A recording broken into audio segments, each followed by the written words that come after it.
Hi everyone, Jo Cordell Cooper here. I'm interviewing Antoinette from New Zealand here. She's one of our Kaizen advanced health coaches, and I met her last year, and I was really quite mesmerised by Antoinette because she looks so awesomely healthy. And then she started talking about her list of health ailments, and I was really quite blown away by how hard she has had to work to get her health, and also her willingness to share her story was kind of, yeah, it just touched my heart, I guess. So Antoinette and I have had a chat since then, and the story is very, very much deeper than I first understood.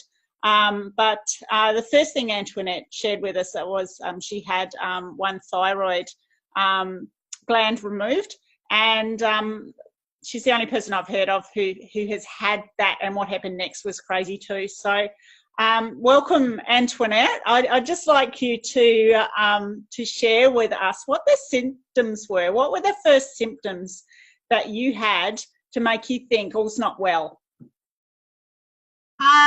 So to begin with, I just felt lethargic all the time. Like I just didn't feel like I could be asked doing anything, and it wasn't me. Like I was the one that was always go-getting and doing everything, and there's just something not right. And you go to the doctor a few times and they're just like, everything's fine with you, and I'm like, okay.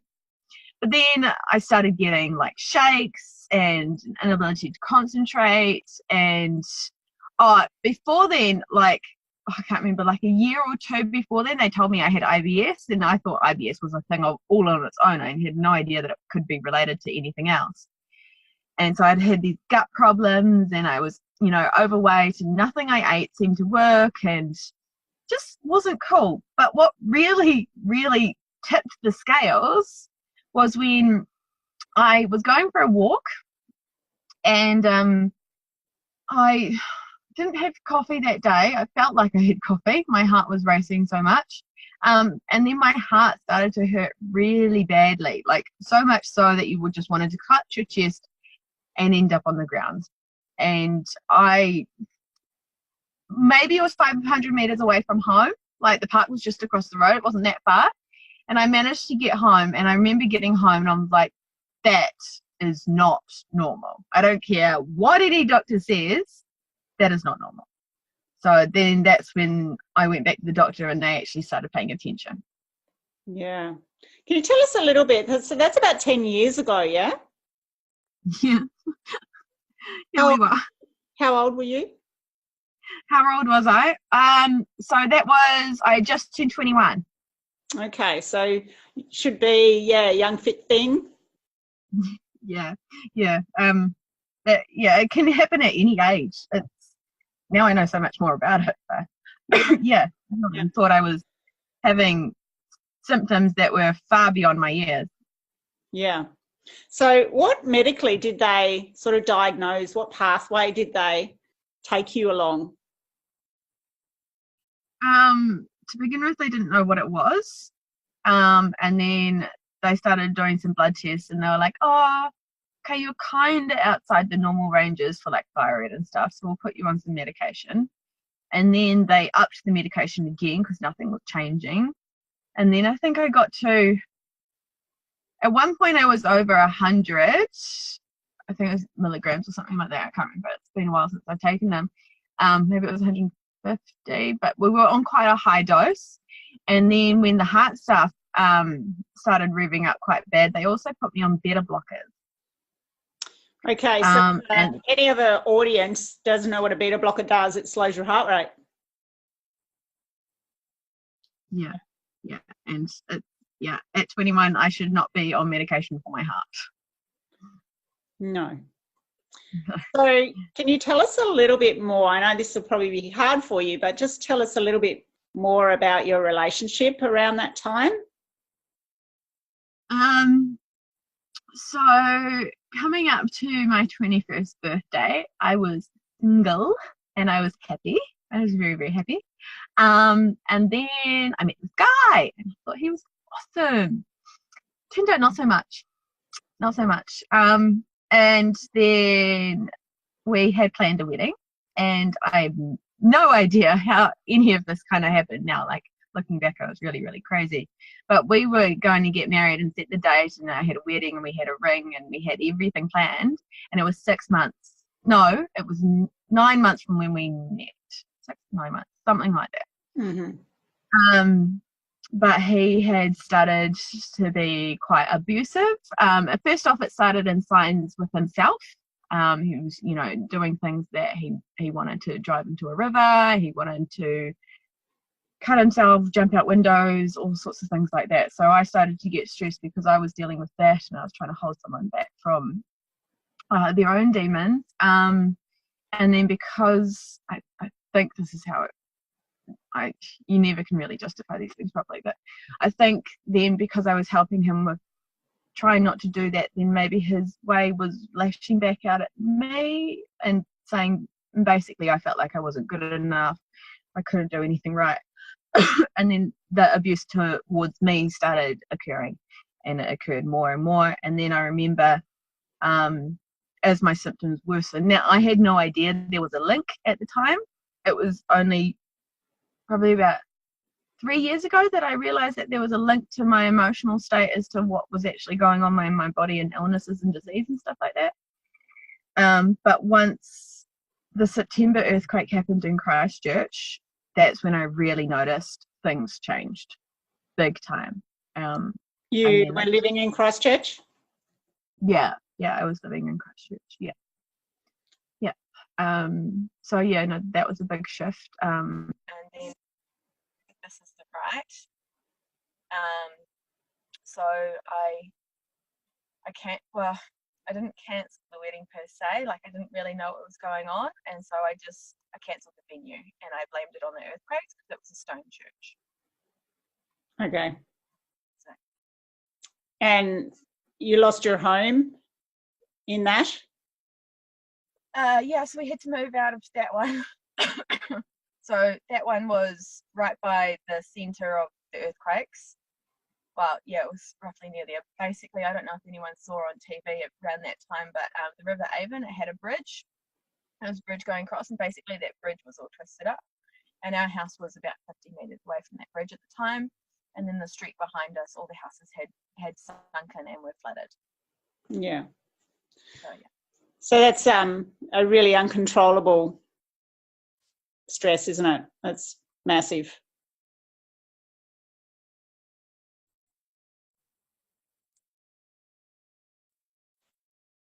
Yeah.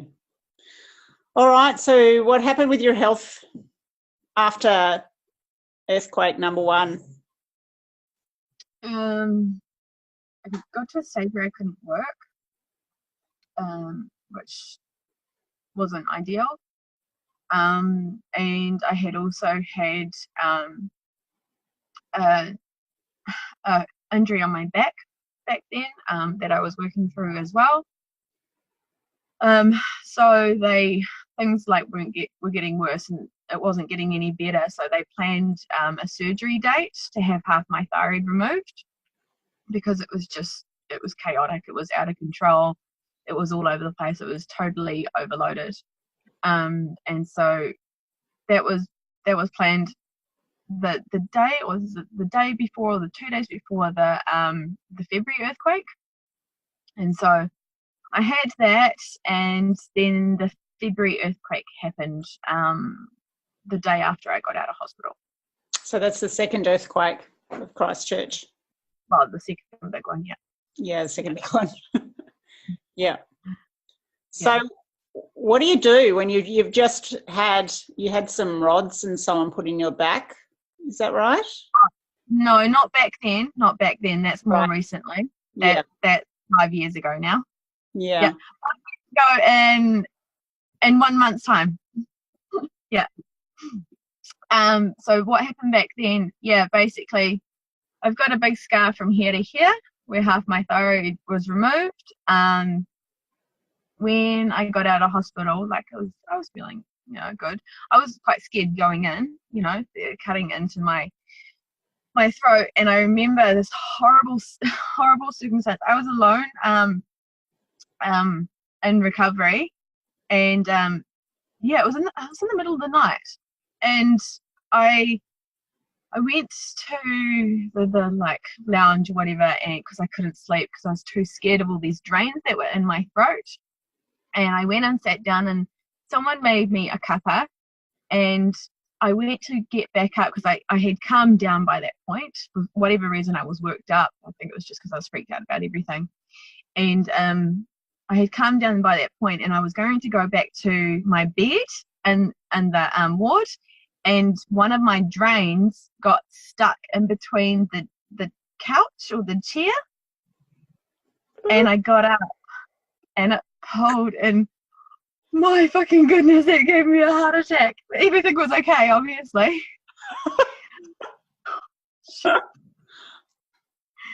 I know. All my brain was thinking about the big arteries either side, and I was, oh gosh. But anyway, yeah, so I got out of hospital, and I got home, and yeah, that earthquake struck, and that was in an old house, and all 5 chimneys fell through the roof. Okay. So that was moved. So you moved? Oh yeah, we moved. We were on the 2nd story. There was a tree that came into the bedroom. But there was an upside from that. The next day, or like 2 days later, because I left on like the 3rd or 4th day. But there were these fire and police guys following in from all over the place, and they sat in the backyard. Oh no, I sat in the backyard as they fixed the roof, because it was like a really dangerous old slate roof. They were hot as anything. So there's always upsides, right? Yay! So you see here, Antoinette has an optimistic frame of mind. Yeah. So you moved up to Auckland at that point, and what happened with your aftercare and so on? Yeah.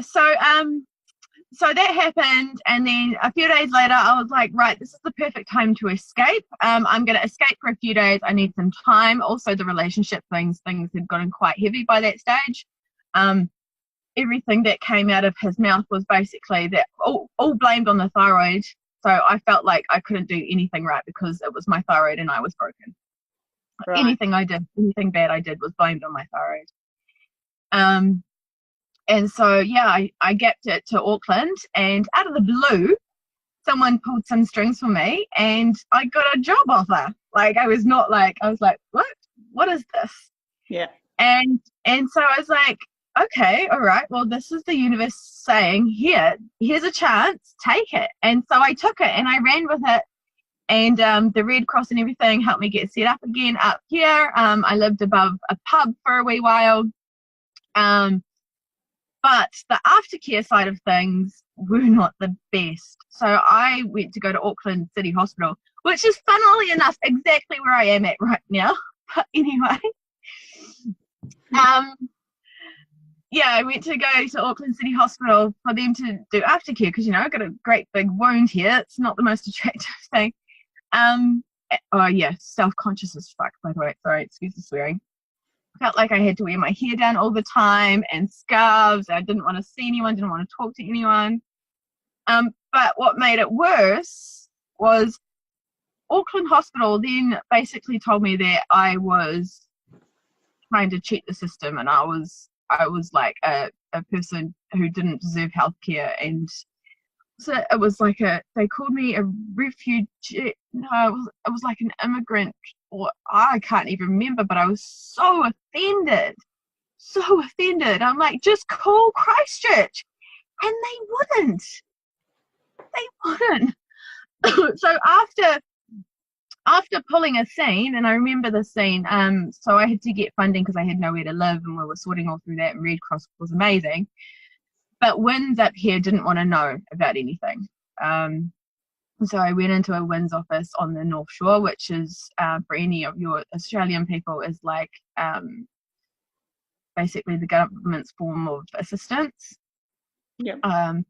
And they wouldn't help me. They didn't want to know me, just like the hospital didn't want to know me. And I remember causing such a scene because I was so worked up, and I didn't know what to do. that I had about 5 security guards standing around me because I was so unpredictable. But I wasn't leaving until I got what I wanted, because I needed somewhere to live. To do that, I needed money. And, you know, you get a new job, it doesn't pay out straight away. You still need to put a roof over your head and food in your stomach. So they eventually listened and made a few phone calls, and I got my way. But yeah, it was really chaotic at that time. Really chaotic. Woman on the edge. Yeah, you do what you must. You do what you must, and sometimes it calls for extreme action. Yeah. So at some point, you took charge of your health and started to investigate quite deeply and holistically what you could do to manage your health. So tell us a bit about that. So I started being like, well, no one's really helping me. All they want to do is give me drugs. Because what happened after, you know, moving up here was I then stupidly, and I don't want to say that I'm stupid because I know I'm not stupid, but at the time this is what I thought, I hired my partner, which made things go even worse, which actually, with the recovery of it, made my thyroid flip. So the other half then turned underactive. Yeah. But again, it was the same circumstance. Like if I was going to be living without any thyroid, so if they took that half out, it was going to be, here's medication for the rest of your life. You just need to take one of these a day. And even living with half, it was exactly the same story. And I was like, okay, so I've had half my thyroid removed and now it's flipped, and you still want to either take it out or just give me medication. Surely there's got to be a better way, right? So once I was dealing with the scenario at work, and I got to grips with the relationship and things like that, I started to then take care of myself a bit more. And I started doing research, and I started trialing, okay, so what sits well with me, what doesn't sit well with me. And then so I started, you know, taking out processed foods, and I started exercising more. But that doesn't happen straight away either. Like, you had to find the energy to do it. And people say, like, motivation, I just need that motivation. Man, I had none of that. I had to work my ass off for it. But yeah, each time I researched more, and I felt a little bit more empowered, and I felt like I could actually do something about this. And each time I got a little bit further, and I discovered some new things with my health. Then I discovered some new things with breathing techniques, and also the breathing techniques came into play with pain management. And yeah, so it was like a snowball effect, and slowly I started to get better and better and better. So now you're a Kaizen advanced health coach and practitioner. So someone comes through your door with thyroid, what are you looking at with them? What do you start? What's your conversation? Because obviously it's not necessarily that you've got a weak constitution or, you know, a hereditary thing. I mean, obviously with you, looking back, hindsight's 20/20 vision, and you can see that you had an awful lot of stress over a 10-year period, and most of which was external to you. Yeah. So where do you start when someone comes to you? So I start by listening to the person's story. Yeah. If you actually, rather than just jumping in and trying to fix all these problems, if you don't know where they originated from, good luck trying to fix them. So yeah, I start by listening to the person's story, you know, what's happened in their past, what's happening right now, but then, you know, give them hope that there is a way forward, there is a way that they can actually resolve their symptoms, but it's a long road. So I let them understand that it's a long road, but gradually, you know, we get there. So I also, like, one of the first things is we get the blood markers done. Yeah. Because we want to see where we're at with them. And I get my clients to give me the figures. Yeah. So often the doctors are just like, oh yeah, it's a little bit high, it's a little bit low, but that's okay. Yeah. Or, oh yeah, that was the same as it was 4 years ago, you're fine. But no one should settle for that. You should be able to look further with your doctor and investigate it. So so that's one of the things we do first. And then we really look into, okay, so when did this start? How did it start? What were your symptoms? And then what else was going on at that time in your life? Yeah. What do you think? Like if you were going to put any links, and some people will be able to link it straight away. Some people you have to work a little bit further forward with. And then once we start to create those links, we get some cogs moving. Oh yeah. And the dots are starting to join. Yes. And once you start to join the dots, then changing other things in life, like stress factors, like external things that you can't control, like maybe work-life relationships, they start to get a little bit easier because we work on affirmations and things like that. But then at the same time, we're working on, okay, so what's our movement factor looking like? What's our dietary requirements looking like? Maybe we can just fine-tune that a little bit. But the balance or the harmony factor that you really have to get into is just little bits, because it's the Kaizen way, isn't it? That incremental, bit by bit, little steps. Yeah, but like with any autoimmune, if you try and do a full overview straight away, they're just gonna freak the fuck out because they can't handle it. Yeah. Again, sorry, just part of my nature. I'm always amazed when I have people who come to me with an autoimmune condition, when I question them regarding stress, that how much stress there is. Yeah. And these lifestyle changes are, they're often just little things that we can tweak. Trying to get the inflammation down in the body or getting them moving optimally and so on. They really are a way forward. It's a shame we have a medical model with medication sort of seems to be at the top of the hierarchy. But as you've found, if that's all they're offering you, well, that's all they're offering you, and there are other things out there. Yeah. But at the same time, like I found out that a lot of doctors now aren't educated about natural desiccated thyroid. It used to be available readily before, all the synthetic versions came about, and that's what patients were treated with.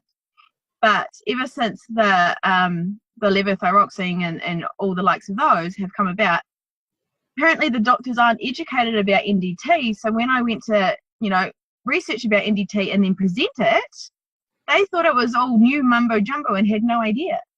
So for anyone who's listening in, this is a medication regime that you had to seek out and request. Yeah. So it wasn't funded either, so I had to pay for it. But it is what helped me get off my levothyroxine and bring my thyroid back into balance. So much more that, remember how it flipped after I had my thyroid removed? Well, it flipped again because I brought my body so much back into balance. It actually then went the other way again, and I realized, okay, well, now I don't need this medication. Well, I feel like I don't need it again. All trial and error, Now I've got the research to back it up, and the knowledge. But yeah, I took it out of my my system, and voila, I haven't had medication for ages now. Yeah. Okay, so you're now medication free. Yeah. With medication, one thyroid. One thyroid, medication free, flipped twice. Meaning hypo to hyperthyroidism for anyone who's like overactive, underactive. This is unusual. But possible. Yeah. So I guess we're coming to the end of our interview. Is there anything else you'd like to share with anyone who might be listening? Basically, always believe in yourself, I think is the true measures here. And yeah, always believe in yourself, always back yourself. and listen to that positive voice a little bit more. Listen to that inner angel rather than getting stuck with that self-doubt. Yeah. Self-doubt we have. When I interviewed you last time, I wrote down here, ask questions, ask questions, ask questions. Yeah. So that kind of sums things up, doesn't it? Ask questions. Keep asking questions. Yeah, always ask questions. Always ask internal questions and listen intuitively to what your body's saying. Because I wasn't. I was just experiencing all this external stuff. And I wasn't listening to the alarm bells. And then when I started listening and I started believing in myself again, and after an abusive relationship is not easy, then I found the magic. That you did. All right, well, thank you, Antoinette. That was wonderful. Now, just a little bit of shameless plug for both of us, I guess. If you do want to work with Antoinette, if you do want to work with me, I'm in Australia, Antoinette's in New Zealand. We can cross between the two, actually. It's a flight. I'll put our contacts through Facebook there. And if anyone's watching and this resonates with you, please make contact with one of us or both. And if anyone has any questions or wants to know more, I'm now very open to that. I once wasn't. Well, but I am. Yeah, I think once you start telling the story, you want to share more and more of the story. And thank you so much, because there's a lot of that I'm sure at a level is very hard to tell. Yeah, it is very hard to tell. But I just think of all the people that might be in the same situation that I was in. Yep. And let them know that there is a way out and there is someone to talk to who can understand. Yeah, cool. All right. Thank you, Antoinette. Good job. All right. Nice to see you, Joe. See you Bye. later.